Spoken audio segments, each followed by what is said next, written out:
करने वाले हैं D value, Z value, F naught value. बहुत सारे कमेंट्स आए कि मुझे इनके बारे में डिटेल वीडियो चाहिए, तो चलिए आज हम इसके बारे में सब कुछ पढ़ेंगे। शुरू से लेके अंत तक सब पढ़ लेंगे।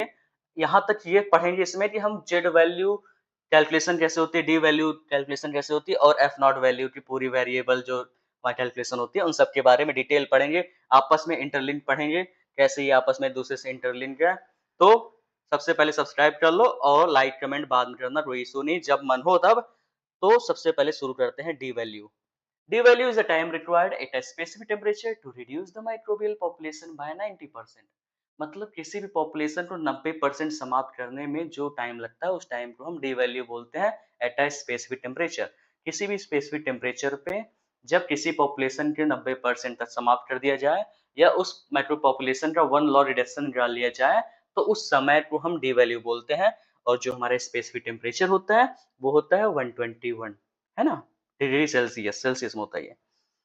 किलिंग 90% या reducing 90% is equal to 1 log reduction होता है। तो कहीं कहीं पे आपको 1 लॉ रिडक्शन के बारे में बोला जाएगा, कोई इशू नहीं, दोनों सेम होता है, कुछ नहीं है। इसका मतलब ये होता है कि आफ्टर 1 डी वैल्यू, जैसे हमारा 90% समाप्त हो गया, तो हमारे पास सिर्फ 10% अलाइव बचेंगे जो कि नेक्स्ट लेवल पे आएंगे। इसलिए बोलते हैं ना कि स्टेरिलिटी एश्योरेंस लेवल के लिए हमें 6 लॉ रिडक्शन चाहिए होता है।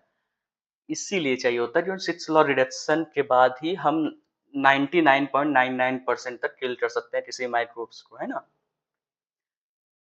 If the D value of Geobacillus stearothermophilus spores at 121 is 2 minute.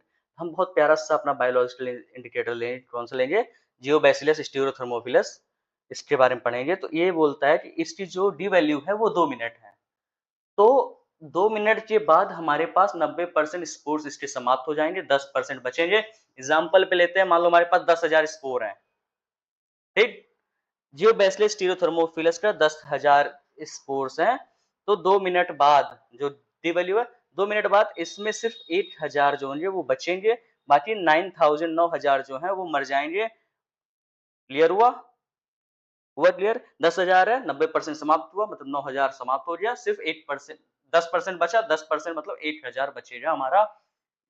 क्या बचेगा? अलाइव, जो कि बाद में फिर रिडक्शन होगा, 6 टाइम रिडक्शन होती है, वो साल अचीव करेगा। अब हम पढ़ते हैं, इसके बाद ये तो क्लियर हो गया होगा, मुझे उम्मीद है। नहीं हुआ तो बताना, दोबारा फिर अच्छी वीडियो बनाएंगे और अच्छी बनाते रहेंगे जब तक समझ ना आए, है ना। Definition of Z value. तो जेड वैल्यू होता क्या है? तो Z value is the temperature increase required to reduce the d value of a microorganism by 1 log cycle on 1 log reduction। मतलब जेड वैल्यू बोलता है कि मुझे कितना टेम्परेचर बढ़ाओ ये, ताकि मैं डी वैल्यू को 10 के फैक्टर से डाउन कर सकूं। दोनों में बड़ा प्यारा सा शब्द है। जेड वैल्यू बोलता है भैया मुझे कितना तुम बढ़ाओगे, मेरे टेम्परेचर कितना तुम बढ़ाओगे, ताकि मैं डी वैल्यू को, डी वैल्यू का दुश्मन है, बोलता है डी वैल्यू को मैं रिड्यूस करना चाहता हूँ, किससे? 10 के फैक्टर से। तो मुझे कितना टेम्परेचर तुम बढ़ाओगे ताकि मैं उसे रिड्यूस कर सकूं 10 के फैक्टर से या 1 लॉग साइकिल से रिड्यूस कर सकूं। उसी टेम्परेचर को हम जेड वैल्यू बोलते हैं, ठीक है। क्लियर हुआ? जेड वैल्यू इंपॉर्टेंट क्यों? क्योंकि ये थर्मल रेजिस्टेंस पैरामीटर बताता है कि जो टेम्परेचर होता है वो कैसे डेथ रेट और माइक्रो ऑर्गेनिज्म को अफेक्ट करता है। मतलब चेंज इन टेम्परेचर से भी डेथ रेट हमारा होता है, मतलब माइक्रोब्स हमारे मरते हैं, ये बताता है जेड वैल्यू। अब कितना मरते हैं, कैसे मरते हैं, वो कैलकुलेशन पे डिपेंड होता है, जो कि एफ वैल्यू बताएगा बाद में। इसकी जो यूनिट होती है वो डिग्री सेल्सियस होती है। क्यों होती है? क्योंकि ये टेम्परेचर है। जेड वैल्यू इज टेम्परेचर, तो टेम्परेचर का जो यूनिट होता है वो डिग्री सेल्सियस होता है। अब why is the Z value important in autoclaving? Autoclaving क्यों जेड वैल्यू बहुत इंपॉर्टेंट है? तो जेड वैल्यू जो है वो हेल्प करता है, किसके लिए हेल्प करता है? वो बताने के लिए कि एफ नॉट वैल्यू कैसे कैलकुलेट किया जाए। जेड वैल्यू का सिर्फ इतना खास रोल है कि वो एफ नॉट वैल्यू कैलकुलेशन में हेल्प करता है, उसके फॉर्मूला में यूज होता है, इसलिए जेड वैल्यू पता होना बहुत जरूरी है। What is the factor F value in autoclave station? हमारा डी वैल्यू जेड वैल्यू समाप्त हो गया ना। दोनों क्लियर है? कोई डाउट हो कमेंट कीजिए, मैं उसके बारे में और अच्छे से बताऊंगा। वैसे मुझे लगता है वो क्लियर होना चाहिए तुम्हें। अब एफ वैल्यू होता क्या है? F value is the microbial killing power. मतलब किसी भी प्रोसेस का माइक्रोबियल किलिंग पावर जो होती है वो एफ वैल्यू होती है, ठीक। इसका मतलब F value is the equivalent time. Equivalent time होता है required to kill a specific number of micro organism at a defined temperature. किसी भी डिफाइंड टेम्परेचर पे एक इक्विवेलेंट टाइम जो लगता हो किसी भी माइक्रोब्स को समाप्त करने में, उसे हम एफ वैल्यू बोलते हैं। अब थोड़ा सा और डिटेल में चलते हैं। मुझे पता है थोड़ा सा दिक्कत आ सकती है वैल्यू, क्योंकि ये टर्म बड़ा अच्छा प्यारा है और ये थोड़ा सा डिफिकल्ट भी होता है, इसलिए इसको थोड़ा सा 2-3 डेफिनेशन के साथ समझते हैं। पहली डेफिनेशन ये हुई कि एफ वैल्यू जो है वो मेजर करता है, किसे करता है, माइक्रोबियल किलिंग पावर जो होती है उसे बताता है। दूसरा बोलता है डेफिनेशन कि एफ वैल्यू जो होता है वो इक्विवेलेंट टाइम होता है, वो बताता है कि टेम्परेचर चेंज में कोई इफेक्ट आ रहा नहीं आ रहा है ना। तीसरा बोलते हैं F value allow comparison of different temperature time combination. ये सबसे लास्ट और सबसे इंपॉर्टेंट हमारा डेफिनेशन है कि comparison of different temperature time combination, मतलब टेम्परेचर टाइम जो बढ़ाते घटाते रहते हैं उसका कंपैरिजन है by expressing them as a single equivalent time at 121.1, मतलब कि उसको 121.8 डिग्री सेल्सियस के इक्विवेलेंट रखा जाए। किससे रखा जाए, जो भी हमारा टेम्परेचर और टाइम का कॉम्बिनेशन आया था, वेरिएंस आया था ऑटोक्लेव पेपर में, जैसे आया हमारा 8 मिनट में इतना आया, 2 मिनट में इतना आया, हायर टेम्परेचर फास्टर किल, लोअर टेम्परेचर स्लोअर। क्लियर हुआ। अब आता है हमारा बहुत प्यारा सा शब्द आ रहा, क्या फॉर्मूला, दुनिया को हिलाने वाला एक फॉर्मूला आया, F naught equal to delta t into 10 t minus 121/z। ये फॉर्मूला है। अब एग्जाम्पल पे चलते हैं हम।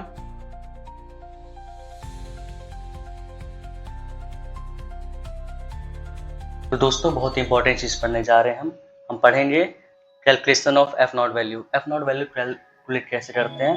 तो हमारे पास डाटा है जो कि 082 मतलब 8 मिनट के डाटा है हमारे पास।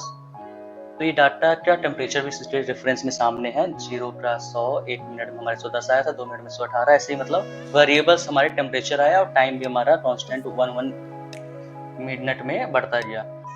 तो अब हमें फॉर्मूला हमारे पास है एफ नॉट इक्वल टू, ये देखो, F naught equal to delta t into 10 power t minus 121/z। ये हमारा फॉर्मूला है, जहाँ पे डेल्टा टी जो होता है वो होता है हमारा टाइम। डेल्टा टी है टाइम इंटरवल, टाइम भी इंटरवल पे आएगा, मतलब 0, 1, 2, 3 मतलब यहाँ पे 1 मिनट आएगा। और जो 10 है इंटू टी, टी जो हमारा रेफरेंस टेम्परेचर जो आया है, जो वेरिएबल डाटा हमारा मिला है हमें वो होता है। और जेड जो होता है, जेड वैल्यू होती है, जेड वैल्यू हमारी हमने 10 ले रखी है, जियोबैसिलस स्टीरियोथर्मोफिलस है ना, उसके हिसाब से।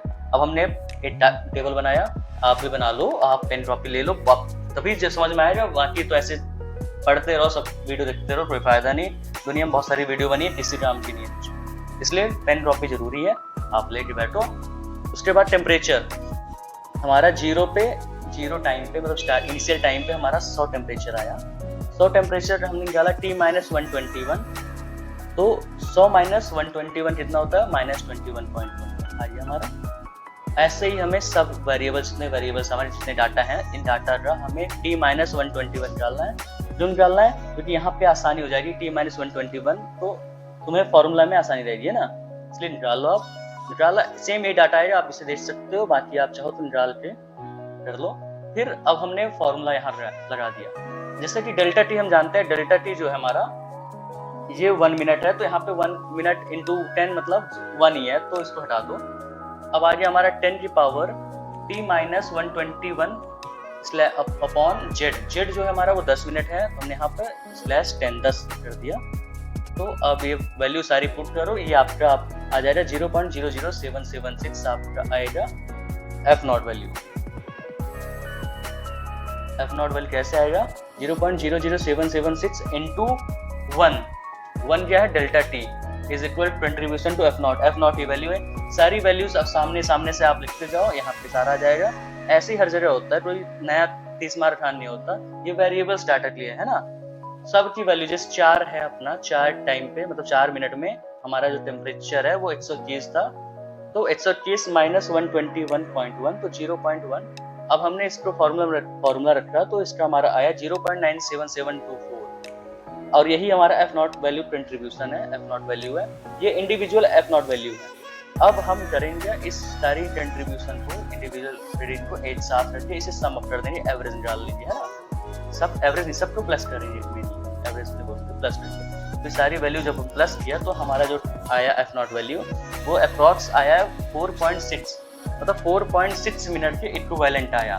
मतलब हम अगर ये सारे टेम्परेचर को मिला लिया जाए तो हमारा जो वैल्यू है वो वैल्यू आएगी 4.6156, मतलब 4.6 मिनट आएगा इन द इक्विवेलेंट ऑफ 121। मतलब ये जितना स्ट्राइल हुआ है इन पूरे को सब को मिलाकर हम अगर 121 से कंपैरिजन करें तो ये 4 मिनट के हिसाब से, 4.6 मिनट के हिसाब से सिर्फ स्ट्राइल हुआ है। मतलब ये भी पूरी तरह से स्ट्राइल नहीं हुआ था। ठीक, बस आप इसे जरूर, आपके लिए बहुत इंपॉर्टेंट है, आप इसे समझो और इससे आप पेन कॉपी लिखकर एक बार समझो तब क्लियर होगा। फॉर्मूला आपके सामने है, टेबल आपके सामने है, आप इससे हेल्प ले सकते हो। अब यहाँ पे आप अपने हिसाब से टेम्परेचर घटा बढ़ा लो, 110 डाल दो, 120 डाल दो, तो उसके हिसाब से आपका चेंज होता रहेगा।